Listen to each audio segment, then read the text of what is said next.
नमस्कार, नमो नारायण भक्तों, स्वागत है आप सभी का।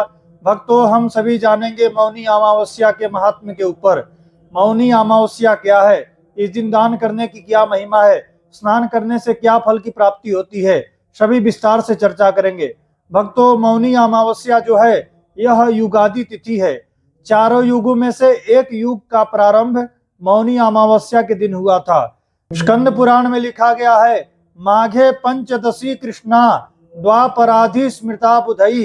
माघ मास के कृष्ण पक्ष की अमावस्या तिथि और उस दिन बुधवार था। इस दिन से ही युगारंभ यानी द्वापर युग का प्रारंभ हुआ था।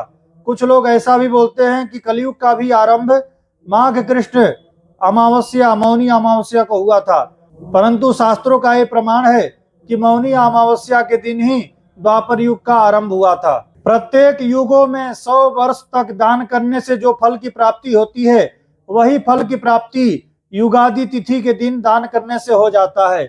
यानी हर एक युग में आप 100 वर्ष तक जो दान करेंगे और उसका फल मिलेगा, वही फल केवल मौनी अमावस्या के दिन दान कर देने से आपको प्राप्त हो जाएगा। कितनी बड़ी यह अमावस्या है।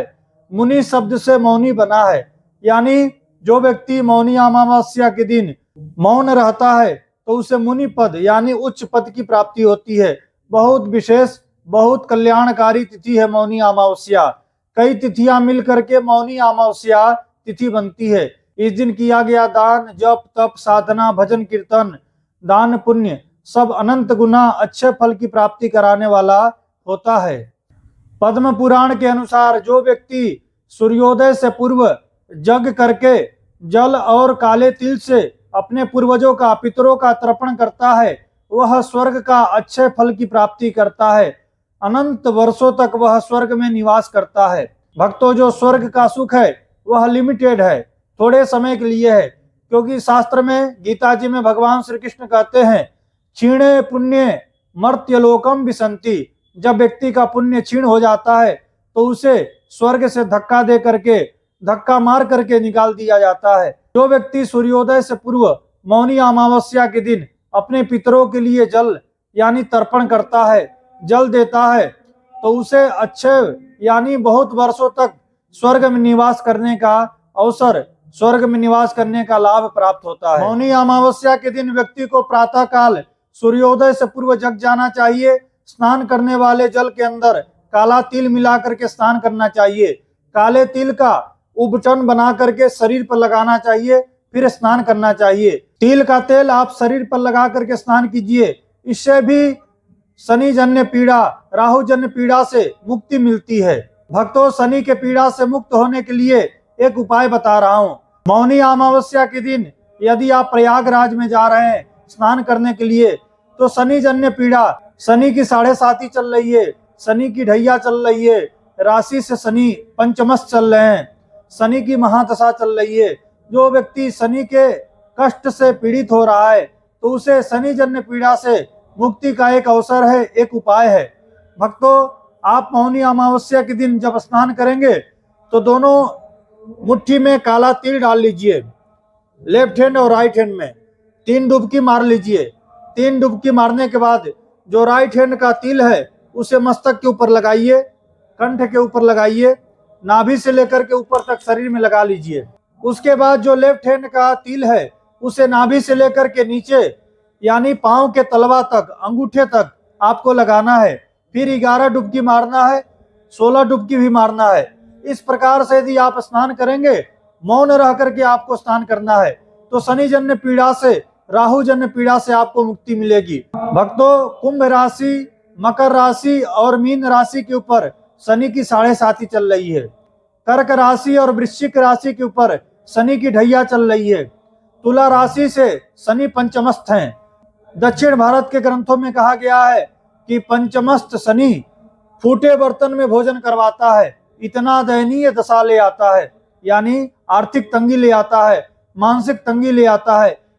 इसीलिए ज्योतिषकार पंचमस्त शनि के लिए कहते हैं कि घर छूटे, परिवार छूटे और समय बिगड़े तो संसार छूटे। यानी सब कुछ आपका छीन लेता है, सब कुछ ले लेता है।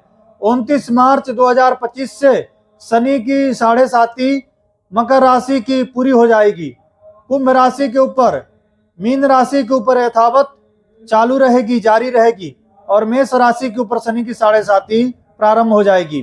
शनि की जो ढैया है वह सिंह राशि और धनु राशि के ऊपर प्रारंभ हो जाएगी, और वृश्चिक राशि के ऊपर शनि पंचमस्थ हो जाएंगे। 29 मार्च के बाद 3 राशि को ज्यादा ध्यान देना है। 29 मार्च के बाद सिंह राशि, धनु राशि और मेष राशि, ये 3 राशि नहीं होगी जिसके ऊपर शनि की ढैया और 7.5 चालू होगी। तो आप जो ये तिल वाला उपाय करेंगे तो आपको शनि की 7.5 से राहत मिलेगी। शनि की 7.5 से भी आपको काफी हद तक आराम, शनि की 7.5, शनि की ढैया से काफी आपको राहत प्राप्त होगा। मौनी अमावस्या के दिन अपने पितरों के नाम से आपको तर्पण करना चाहिए। एक परात में गंगा जल डालिए, उसके अंदर जल डालिए, नॉर्मल जल, फिर काला तिल डाल दीजिए, जौ डालिए, हाँ सफेद चंदन डालिए, सफेद फूल डालिए, कुसा डालिए, तुलसी पत्र डालिए, तुलसी मंजरी हो तो डाल दीजिए। अमावस्या के दिन आपको तुलसी तोड़ना नहीं है, एक दिन पहले ही तोड़ करके रख लीजिए। दक्षिण दिशा की ओर मुंह करके आसन लगा करके बैठ जाइए और पितरों के नाम से अंजलि देना है। ऐसे पितृतीर्थ, यानी ये देखिए अंगूठा और इसके बीच में जो तीर्थ है इसको बोलते हैं, इसको पितृतीर्थ बोलते हैं। यहाँ से आपको पितरों के नाम से अंजलि देना है। जिसका नाम पता हो, गोत्र पता हो, तो उनका नाम गोत्र के साथ में अंजलि दीजिए। आप स्वयं करना चाहें तो कर सकते हैं, नहीं तो ब्राह्मण को बुला करके तर्पण करवाइए। तर्पण करने से आपके पितरों को अखंड तृप्ति मिलती है, अखंड शांति और आनंद की प्राप्ति होती है। नाम गोत्र पता है तो नाम गोत्र बोलते हुए उनको अंजलि देना है, तर्पण करना है। नाम गोत्र नहीं पता है तो आपको बोलना है कि मेरे दादा, मेरे दादी फलाने फलाने फलाने, ऐसा बोल करके मैं उनको तृप्ति के लिए, उनकी अखंड शांति के लिए, उनकी उत्तम लोक की प्राप्ति के लिए मैं ये तर्पण कर रहा हूँ, उन्हें प्राप्त होवे और वो मुझे आशीर्वाद देवे कि मेरा दिन दुनी रात चौगुनी की तरफ मेरा प्रगति होवे, मेरी उन्नति होवे, जो भी मैं कार्य कर रहा हूँ उसमें मुझे सदैव सफलता प्राप्त होवे। इस दिन पीपल वृक्ष में आपको 1 लोटा जल विष्णु भगवान के नाम से चढ़ाना है और 1 लोटा जल दक्षिण दिशा की ओर मुंह करके पितरों के नाम से चढ़ाना है। मंत्र बोलना है, ओम देवताभ्यः पितृभ्यश्च महायोगिभ्य एव च नमः स्वधायै स्वहायै नित्यमेव नमो नमः। यह पितृ गायत्री मंत्र है।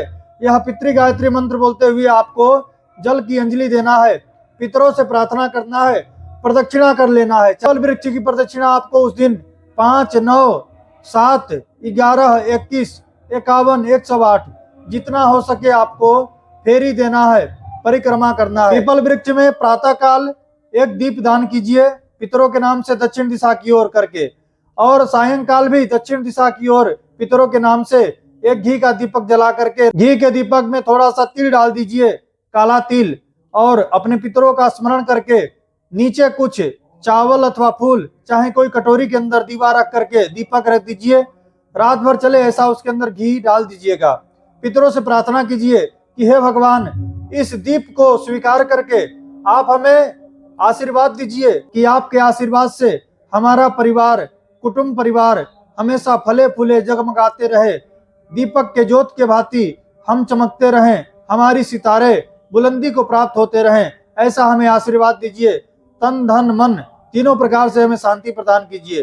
दीप दान की अनंत महिमा है। जो आप दीप दान करते हैं तो दीप के तेज में आपके पितरों को रखा जाता है और पितर अत्यंत प्रसन्न होते हैं। मौनी अमावस्या के दिन जो कोई व्यक्ति तिल का गाय बना करके द्रव्य दक्षिणा सहित ब्राह्मण को दान करता है तो वह 7 जन्म के पाप से मुक्त होकर के स्वर्ग में निवास करता है, स्वर्ग की प्राप्ति करता है। इतनी बड़ी महिमा है मौनी अमावस्या की।